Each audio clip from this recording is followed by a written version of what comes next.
en el 1864 condenó la lista señalándole 80 errores, entre los que se encontraba inclusive varias de las tesis que fundamentaban la democracia estadounidense.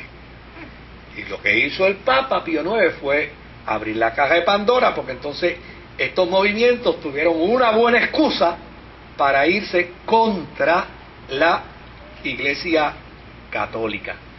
¿Qué favoreció a la Iglesia Católica? Pues mire, la favoreció el que el movimiento inmigratorio católico fue más grande que el movimiento inmigratorio protestante. Por lo tanto, llegó un momento a principios del siglo XIX donde en Estados Unidos había más católicos que protestantes.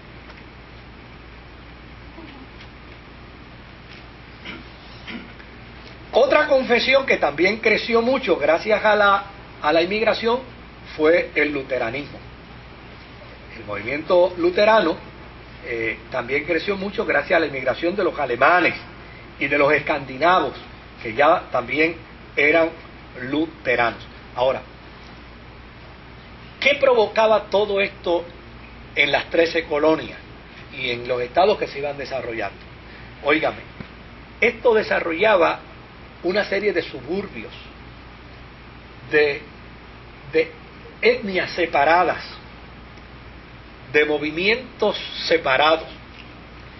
Y desde luego, pues los puertorriqueños se colocaban en el lado donde pudieran apoyarse todos, y los alemanes se colocaban en el lugar donde pudieran apoyarse todos, y así sucesivamente. Cada etnia con sus culturas, con sus costumbres, con sus tradiciones, cada uno iba ubicándose en el lugar donde era, obviamente, era más conveniente para ellos.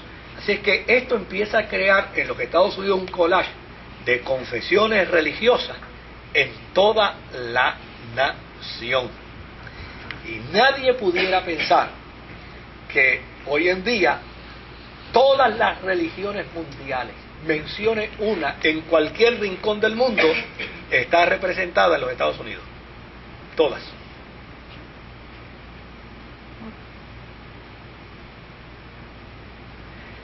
Es muy probable que no haya un lugar del mundo donde todas las religiones estén más representadas que en los Estados Unidos. Usted va a Alemania y en Alemania puede encontrar denominaciones que todavía no tienen representación. Pero en Estados Unidos todas las religiones tienen representación, incluyendo los alemanes, los musulmanes. Los judíos están bien representados. Imagínense, después vinieron los menonitas, los moravos, los husitas, los ortodoxos griegos, los ortodoxos rusos, también están en los Estados Unidos. Los judíos, que eso obviamente tienen un control extraordinario dentro de la economía norteamericana, y los musulmanes, que a pesar de toda la apatía y de todo el coraje que puede tener los Estados Unidos contra ellos, desde luego han logrado impactar en los Estados Unidos y en sus territorios, a tal punto que ya en Puerto Rico hay como unas 13 mezquitas musulmanas. Esto es como consecuencia precisamente de ese fenómeno de tolerancia religiosa que se fue creando en la nación norteamericana. Otra consecuencia notable de las muchas olas de inmigración fueron las comunidades religiosas, porque desde luego hubo etnias como los puertorriqueños, desde luego, que se mudaron para allá. Primero iban católicos, pero después empezaron a ir evangélicos, y eran puertorriqueños católicos y puertorriqueños evangélicos. Pero hubo etnias donde todos eran de una misma fe, y entonces cuando llegaban allá, ellos pensaban entonces en crear una misma comunidad religiosa, en crear una misma comunidad o un mismo litoral, como por ejemplo fueron los moravos, que se ubicaron en Pensilvania, como por ejemplo nuestros hermanos los menonitas, que también decidieron ellos ubicarse, como también los pietistas alemanes, que finalmente nombraron a un lugar en Pensilvania Efrata, ¿verdad? Ustedes han ido ahí, a ese lugar, porque allí ellos se ubicaron. Y desde luego, hubo experimentos de comunidades cristianas con etnias, con culturas íntegras de sus pueblos, de sus países, que dieron notables ejemplos y cosas hermosísimas. Pero hubo movimientos que trajeron entonces serios problemas en los Estados Unidos. Uno de ellos fueron nuestros amigos los de Utah, los mormones.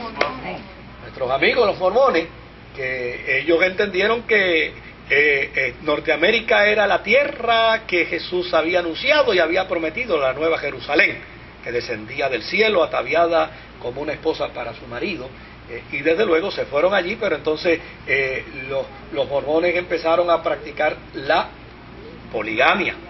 Pero no solamente nuestros amigos los mormones, en ese movimiento de comunidad que crearon, también hubo un movimiento comunitario que se conoció como la comunidad de Oneida. Y la comunidad de Oneida llegó a practicar el matrimonio complejo. El matrimonio complejo era que todos eran esposos y esposas recíprocamente. Por lo tanto, un hombre podía salir a hacer un viaje y si en el camino le cogía tarde para llegar a su casa, pues se encontraba con cualquiera que podía ser su esposa. Y llegó a su casa, que era lo extraordinario. Llegué a casa, ¿no? Claro, ese movimiento, pues, posteriormente, con las reglas y las estipulaciones que se fueron creando, empezaron a mermar. Lo mismo sucedió con nuestros amigos los mormones, que la ley empezó a imponerse y empezó a decirle que la poligamia no es práctica aprobada, y empezó entonces a trabajarse con eso. Otro movimiento que también es bueno mencionar, que desapareció, fueron los Shakers, los tembladores. Este movimiento era un movimiento de cristianos ingleses, eran gente que había venido de Inglaterra, y ellos tenían una profeta, la profeta se llamaba Ann Lee, y esta señora decía que ella era la segunda venida de Cristo encarnada. Así que doña Juana García es la segunda, porque ya doña Ann Lee se le había adelantado, ¿verdad?